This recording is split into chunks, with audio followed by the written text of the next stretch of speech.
How did your parents mess you up? Like many of you, I could spend hours describing stories of mental and verbal abuse. But one story is they pulled us out of school. I only did up to 2nd grade and told everyone we were homeschooling. Truth is, we only did schoolwork 2 times a year, just to turn into the school district as proof of our studies.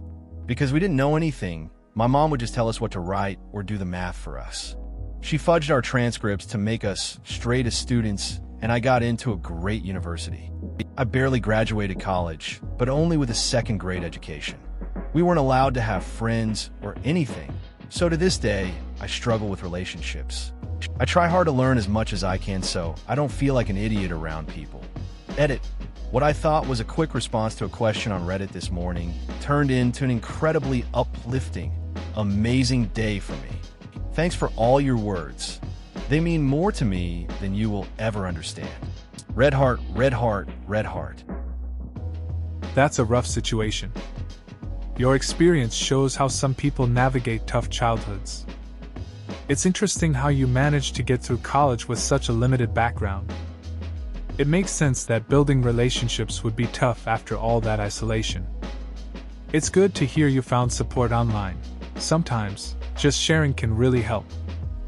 Keep learning and connecting. It seems to be a positive way forward for you. I've been asking for a dog my whole life up until 5th grade when I finally got a puppy. I loved that puppy. His name was Marty. Within the week, long enough to get emotionally attached, my mom killed him because she didn't want the responsibility. And to top it all off, she acts like it never even happened. Now I am slow to trust my mother. That's a tough situation.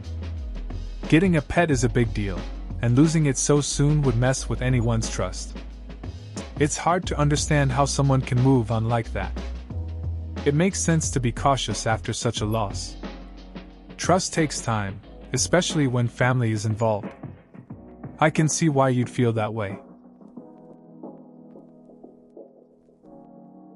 They always told me how smart and beautiful I am and overbloated my ego. Now that I'm older, I have constant anxiety crises about how I'm not smart enough and I'm a failure. I've also placed an unhealthy amount of value into my appearance and feel like that's where all of my worth is. And if I'm not pretty/thin enough, then I'm worthless. I know they were trying to boost my confidence, but it ended up just hurting me. It's tough when compliments turn into pressure. A friend of mine went through something similar. They were always praised for their looks and grades, so when they stumbled, it felt like the end of the world. Now, they're trying to figure out their worth outside of that. It's a journey, learning to value yourself for more than just what others see. It's not easy, but it's a necessary step. Made me feel like I was super fucked up and had all these issues when in reality, I was a normal teenager going through a phase. My mom put me in counseling, which I'm not mad about, because everybody can benefit from counseling, but she told my therapist I was a pathological liar, when in reality, I was just a shitty teenager trying to get away with stuff. Also, to this day, I'm the problem child, even though I have a successful career, a healthy relationship, and am in the process of getting my master's in mental health counseling. It took me a long time to realize I wasn't the messed up one my family is. It sounds like a tough situation. It's interesting how family can shape our perceptions of ourselves. During those teenage years, everything feels amplified.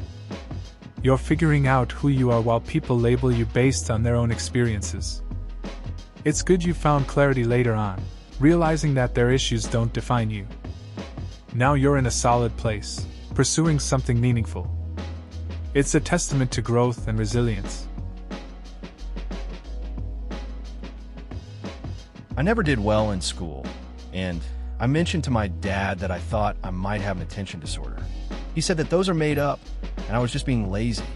I dropped out of college after 1 year of doing even worse than I did in high school. Now, 2 years later, guess who's finally been diagnosed? It's pretty wild how things turn out. You've got to wonder about those early conversations and how they shape your path. It took a long time, but getting that diagnosis must feel like a weight off your shoulders. It's a reminder that sometimes it takes a while to find the answers we're looking for. Hope it helps you move forward in a way that feels better for you. My parents didn't beat me or abuse me like the top posts, so I'm grateful for that. But my mother gave me absolutely horrendous eating habits. She was always one of those clear your plate people, which doesn't sound bad, except it taught me to ignore my body's signals that I am full. It is extremely hard to overcome a habit that has been forced upon you since you were one. It's interesting how our upbringing shapes our habits. The idea of clearing your plate sounds innocent, but it can really mess with your relationship with food. It's tough to unlearn something you've done your whole life. I get it, finding a balance is hard when those lessons are ingrained. It's all about listening to your body now and making healthier choices, even if it takes time. This is minor, but you should really teach your children to go for their dreams. Something they want, a goal in life that they truly can see and imagine. Do not force your vision of what is a respectable job or what the correct path in life is as if these things are set in stone. The world has changed drastically in the last 30 years. And if I had a choice, I'm currently a cook, working on finishing my bachelor's so I can go to law school, in order to not receive yelling and angry phone calls from my parents. After I get my professional degree, I won't take the bar. I will work and go back to school to get my degree in trumpet performance and music education. TLDR, your children's dreams are not stupid. It's interesting how we often push our kids into traditional roles. I knew someone who followed a similar path, studying a serious degree while secretly wanting to be an artist. Eventually, they left that conventional job to pursue painting. It wasn't easy, but they found happiness in it. Parents should really let their kids explore their passions, because those dreams can lead to a fulfilling life. My parents were incredibly strict growing up, and not in the way people usually assume. They had to know everything. They would put trackers on my phone, track my car mileage, knew every single password to every single account I had, track my internet history, had programs that automatically sent all of the texts I would receive and send to them as well. It was insane. They knew all of this until the day I turned 18, when I was allowed to change it all. Although I finally had a smidge of freedom, but a year later found that my parents had paid someone to hack into my accounts and found my mom's laptop open to my Facebook page. Like, logged into my Facebook page. I'm 21 and still find stuff like this. It's made me so paranoid and seriously screwed up my relationship with them. Not to mention mega trust issues. That sounds rough. It's wild how some parents think that controlling everything is the way to keep their kids safe. I'm guessing you felt suffocated by all that surveillance. Turning 18 was supposed to be about freedom, but it seems like it just led to more problems. Trust issues can stick around for a long time, making it hard to connect with people. That must have been tough to deal with. They sent me to a Waldorf school. I'm now 34 and only making it in life because of the skills I learned after switching to a public school after 8th grade. Moving from 8th grade Waldorf to 9th grade public school was one of the most difficult experiences in my life. The public academic system doesn't really value knitting eurythmy, woodworking, circus tricks, / acrobatics, and farm experience. I was behind in key subjects like math and science. During this time, my parents assured me that this was the right way to learn, that public schools were just focused on standardized testing and not real learning. I don't resent my parents for making the decision they thought was best for me, but based on where my classmates are today, career-wise, I could not recommend this private school to anyone. It's interesting how school choices can really shape our paths. Switching to a public school must have been a real shock. You had all those unique skills but still found yourself struggling with the basic subjects. It's good to hear you don't blame your parents. They were just trying to do what they thought was best. Ultimately, it sounds like the public school experience helped you catch up and find your way. It's difficult to say that it was my parents that screwed me up, because for all I know, it could be genetic, and I was always destined to end up extremely shy with social anxiety disorder and fear of people. But I think it probably didn't help that my dad was very strict and would tell me off or hit me on the head if I was talking too loud or laughing or just being too noisy when playing by myself. So I learned to be silent. I pretty much didn't speak for most of my childhood and struggled making friends. It was until I was an adult and left home that I discovered that actually it wasn't normal, and people won't attack me if I speak up. But I've never been able to shake the fear, and I just prefer to be alone than interact with people. It sounds tough growing up like that. Having a strict parent can really impact how you view social interactions. It makes sense you'd feel anxious around others if you were taught to stay quiet. It's good you figured it out as an adult, but that fear sticks with you. It's not easy to change those habits when they're so ingrained. Choosing solitude over discomfort is a relatable choice for many.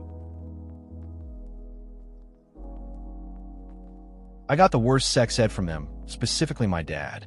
I guess they kind of thought that school would take care of it because my grades were decent enough, but sex ed for me, until 10th grade, consisted of my fellow male classmates doing shit like, do you know what a blowjob is?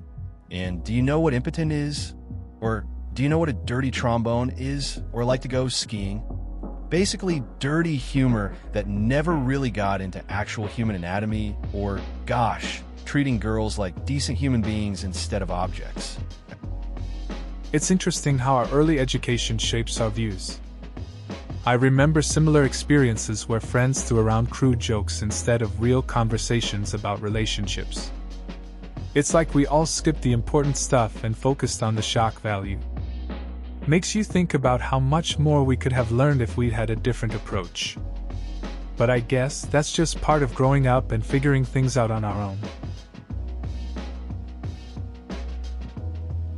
My dad was married to my mother for 20 years. He spent all their money, left my mom with nothing, and turned out he lied to my mom for years and was actually gay. Now I'm left with a lying father who doesn't help pay for anything but the bare minimum child support. This is my story, and not the worst sounding from what I've read here, but it's mine. That sounds really tough. Dealing with family issues can mess with your head. It's hard when someone you trust turns out to be different than you thought. And having to handle the fallout is even worse. It's good you recognize your experience, even if it feels like others have it worse. Sharing helps, I guess. Just take it one day at a time. My dad had a knack for pointing out things I was insecure about and picking on me. Even when I'd ask him to stop, he'd keep going, so I never felt respected by him. He was strict, eternally stressed, drank. He was never physically abusive, but he believed in spanking, and I guess he was emotionally abusive in the sense that he was neglectful or else purposely cruel at times. His own mother used to tell him he had a forked tongue because he could be so casually cutting. He's still alive and somewhat mellowed. He's a little kinder and surprisingly receptive and open-minded about things he wouldn't have been even 5 years ago. Gay marriage, for example. I've come to understand better why he is the way that he is, but it doesn't always keep me from holding on to anger. I think it'll take me a long time to get over some things. In all honesty, if I didn't have a supportive and nurturing mom, I would be a wreck. It sounds like you've dealt with a lot growing up. It's tough when a parent doesn't show support and understanding. Even if he's mellowed out a bit, the past can still linger. Having a supportive mom makes a big difference, though. It helps to have someone nurturing in your corner. Healing takes time, and it's okay to feel angry about it. Just remember, you're not alone in this kind of struggle. I don't blame them. They did the best they could with knowledge, time, and resources that they had at the time. They did emotionally check out when my brother died. He was 8, and I was 5. My oldest brother was 10. It is fairly common, I have learned, for parents to check out. I almost repeated the pattern when my daughter was diagnosed with autism. Instead, I have accepted my circumstances, opened my heart, and forgave my parents. Everyone suffers. It is important to recognize that no one had a patent on suffering. This too will pass. Embrace the good and live compassionately. If bad things happen, this too will pass. Even this life we live in. Forgive your parents. Mindfully choose to be the person you want to be. Accept the circumstances you have been given and do the best you can. That's a heavy journey. It's tough to see family members check out during hard times. Losing a sibling can really change a family dynamic. It's good you found a way to forgive and move forward. Having a child with autism adds another layer of challenges, but it seems like you took a different path. Focusing on acceptance and compassion is key. Life really is about how we respond to what we face. Mostly was my dad's fault. He was very vocal about how we would never amount to anything. This, I believe, starting in late elementary school. Who cares if his 3 daughters do good at all, we are just girls. He always wanted boys, so we were never good in his eyes. We were always a failure to him. My middle sister always did really good in school and sports, but he didn't care. My older sister and myself didn't really care about much. How could we got not support? My middle sister tried to prove how my dad was wrong and double majored in college, but had to drop one when she became type 1 diabetic. I think what kept her going was to shut him up and prove that she can graduate college. Since no one in our family has, at one point, I was living in his house working and going to school, and he had no clue until my certification came in the mail. How the hell does someone not realize that is happening for months? All in all, we were / are never good enough in his eyes, which is hard for any kid to fulfill when they know they're always looked down on. It sounds like a tough situation. The pressure from a parent can really mess with your confidence. Your sister's determination to succeed despite your dad's attitude is impressive. It's wild how he didn't even notice your achievements. That must have felt really isolating, knowing you were doing well but not getting any recognition. It's hard to navigate family dynamics when support is lacking. It's good to see some of you pushing through that. For a large part of my childhood, my mom forced me to go to Jehovah's Witness churches / meetings. Her level of involvement was up and down, but its influence at home was very strong. There was a constant, lingering guilt over every decision I made. I was constantly reminded of the evils worldly associations, friends, can bring, that you aren't supposed to like girls until you're 30 and ready to date, that any and all sexual urges are to be repressed and ashamed of. It turned me into a pretty awkward, socially inept individual for most of my teen years. As a result, I found safety in burying my head in thousands of hours of video games and internet use. I mostly broke out of it in early college. I never got good at dating, but I managed to catch a great girl and ended up getting married, who happens to love gaming with me, PCMR. I still get anxious when talking to new people, especially girls, but I managed to get past it and force myself to be somewhat normal. The difference is that it will never come naturally like with some people. I get that. Growing up with strict beliefs can really mess with how you deal with people later on. Finding solace in video games makes sense. They can be an escape. It's good to hear you found someone who shares your interests. Even if you still feel anxious around new people, just putting yourself out there shows a lot of growth. It can be a long road, but it's all part of figuring it out. My parents brought me as a child to the U.S. with a tourist visa. They overstayed their visa and lived here illegally. I remember growing up and going to the DMV to get a driver license. They told me, "Sorry kid, you aren't illegal." I am now 25, and if it wasn't for DACA, I wouldn't have been able to go to college. Worst part is, the only country I know is the United States. I feel American in every way, yet if I somehow was to leave the States to try and get right with the law, I would be banned from re-entering the country for 10 plus years. My sister married a U.S. citizen, and my parents now are green card holders, while I remain undocumented. That's a tough situation to be in.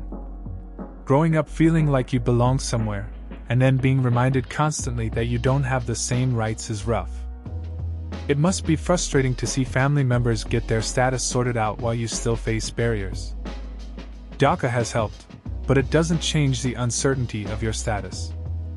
It's hard to navigate when everything feels out of reach.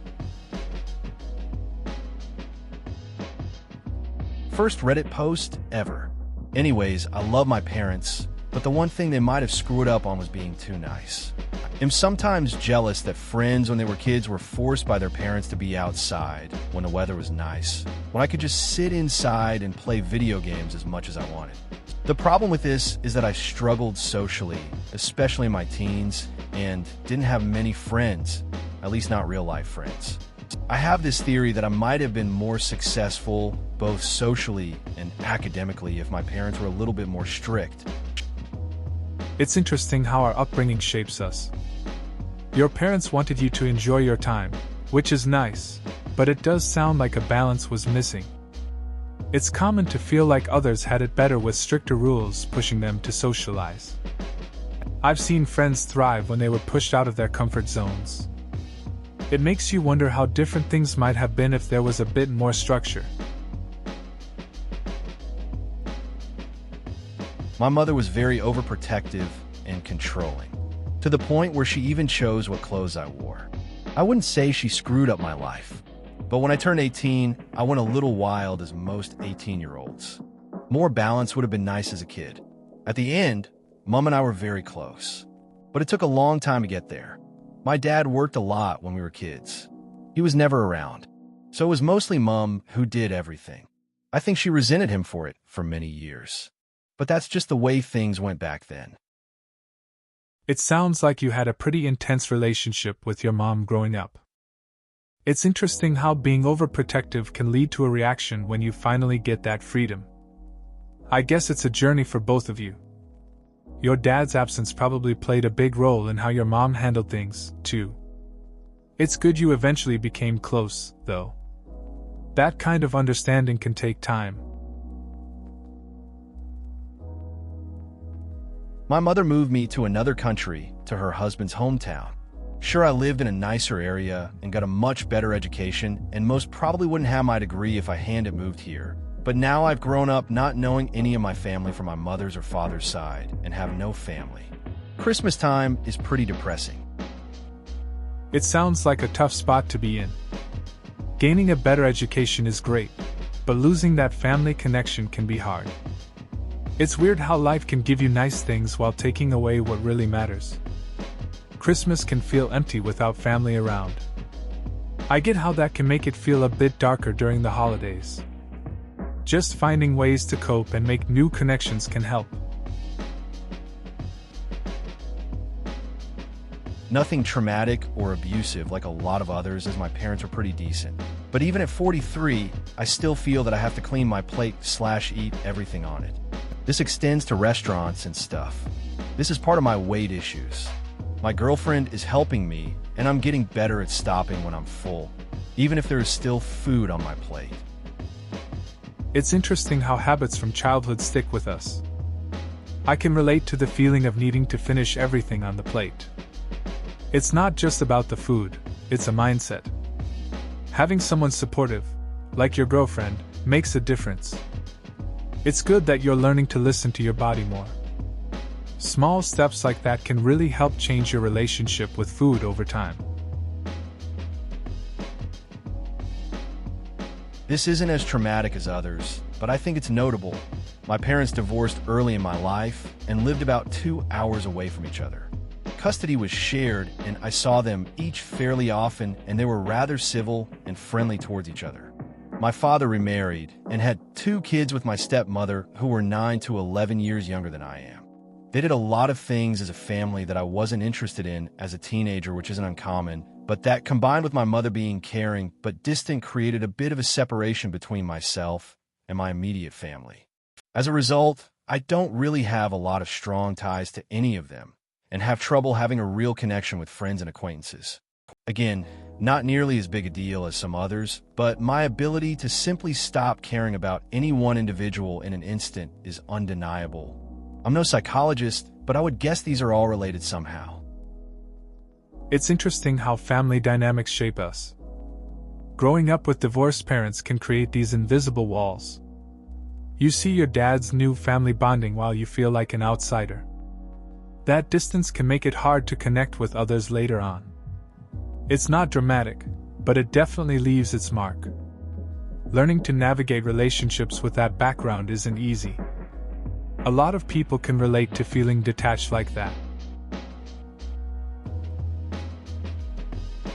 My father was a functioning alcoholic and drug addict with a sociopath personality. To boot, I could talk on and on about it forever, but it's a story that I've always felt is best left in the past. At the end of the day, though, that left with me a lot of trust issues and paranoia that took a long time to get over. I'm not usually one to even bring this kind of thing up, because I don't really like throwing pity parties about this kind of stuff. It's the miles that make the man. It's tough dealing with family issues like that. Sounds like you've had to navigate a lot on your own. Trust problems can linger for a long time, and it's understandable to want to keep that part of your life private. Everyone has their battles, and sharing can feel heavy. It's good you're focusing on moving forward instead of getting stuck in the past. Since my childhood, 99% family holidays when we gathered ended bad. Some people viciously argued, some made remarks about behavior, there were scandals and so on. And coming guests never helped clean the table or something like this, but felt at ease as if it was their house. Also, any attempt to express an opinion was suppressed until a serious age. When I was a teenager, there were scandals regularly in my house until they reached a frequency of nearly once in a couple of days. And this isn't a full list. As a result, I'm socially awkward. It's difficult for me to connect with other people. I can't stand parties and so on. I'm 27 and only recently began to get over it. That sounds rough. Family gatherings can definitely shape how we handle social situations later in life. It's tough when arguments and tension overshadow the good times. It's good to hear you're starting to work through that. Taking small steps to interact with others can help build those connections. Just remember, it's okay to take your time figuring things out. You're not alone in feeling this way. Ever since they split up, they use my sister and I as pawns against each other, or at least try to. If we would compliment one in front of the other, then they would find something negative to say. If one of them bought a nice gift, the other would buy a nicer gift. It's made me more secretive around each of them than I think I should be, as whatever I say they might try to use it against the other. That sounds rough. It's pretty common for parents to get caught up in their own issues and forget how it affects their kids. Using you and your sister like that isn't fair. It's understandable to feel like you need to watch what you say around them. Just trying to keep the peace can feel exhausting sometimes. It's a tough situation to navigate.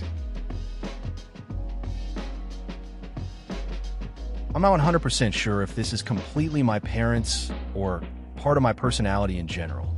But my parents divorced when I was super young and my mom remarried. My dad saw me every other weekend while we lived in the same town. I remember him being a good, loving father, but he just wasn't around all the time. My stepfather was a good provider, but never told us he loved us and never really expressed affection to the kids or my mom, and just wasn't a big talker. My stepfather and I never really had anything in common, and it really felt to me that he just never wanted to make the effort to try. My dad never remarried, and so I grew up not really seeing a healthy married relationship and learning those dynamics. There are a lot of other factors that play into this, but I still have issues expressing my feelings and emotions and being vulnerable in general. It takes its toll on my relationships for sure. Like I said, not sure if it's my parents, me, or a combination of the two. It sounds like you had a pretty complicated childhood. Divorced parents can really shape how we view relationships. Your dad seemed caring but not always there, and your stepdad was more distant. That can create a kind of emotional gap. It's understandable why expressing feelings might be tough for you. That mix of experiences probably plays a big role in how you handle relationships now. It's a lot to process. Daily spankings growing up. My mom would use the wooden spoon when we acted up during the day. Reed got too rowdy, then tell my dad about it when he got home and he would spank us. They were stressed out, and that's how they were raised. So they were just doing what they knew.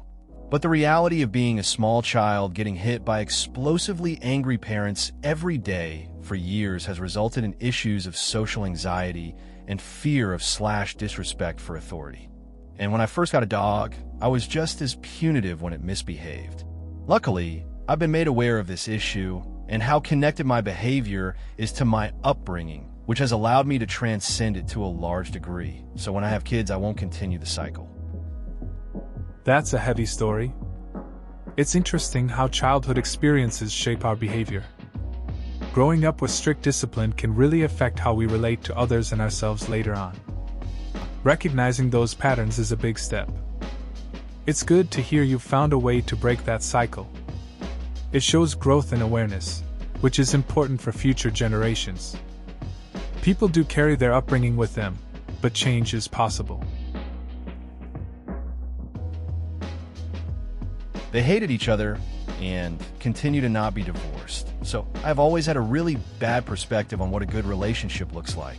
This led me to having 2 relationships that extended past 1-year status. One was about 1.5, another 3, wherein I was treated like shit and didn't realize that there was really another option. Between that and my brother being developmentally disabled and violent, I often have a very hard time figuring out how to act in normal social situations. But I can't really blame the rinse for the brother bit, unless we're talking genetics here. It sounds like you've been through a lot with relationships and your family situation. Growing up with those dynamics can really shape how you see things. It's tough to navigate social situations when you have that background. It's understandable to feel lost about what a healthy relationship feels like. Many people struggle with those patterns, and it can take time to find a different path. Just know you're not alone in feeling this way. My parents were and continue to be great parents. A consequence of this great parenting was that they taught me to really respect my elders to the point that now, as an adult, I forget that I'm able to talk to other adults openly. Often, in job interviews and such, I still expect to be treated as a child and do have difficulty looking adults in the eyes. It's interesting how our upbringing shapes us. Respecting elders is valuable, but it can create some awkwardness as we grow up. I get that feeling too, where you approach adults with a sort of hesitation.